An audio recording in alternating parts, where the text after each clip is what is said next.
Gawang Burnley dibobol di injury time. Salah jadi pahlawan Liverpool di menit-menit terakhir. Dramanya luar biasa. Di Turf Moor, suasana tegang sampai detik-detik akhir pertandingan Burnley versus Liverpool. The Reds nyaris saja dibuat frustasi. Meski banyak peluang tercipta, kebuntuan tak kunjung pecah hingga menit-menit akhir. Burnley tampil disiplin dan sempat memberi perlawanan. Tapi momen penentu datang di injury time babak kedua. Liverpool mendapat penalti setelah Hannibal Mejbri melakukan handball di kotak terlarang.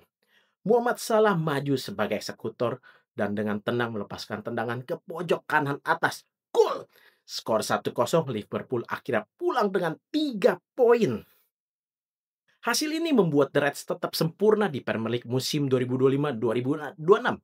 4 laga, 4 kemenangan, 9 gol tercipta, 4 kebobolan. Mereka kini kukuh di pucuk klasemen dengan 12 poin, guys. Sementara Burnley harus puas di peringkat 17 dengan hanya 3 poin.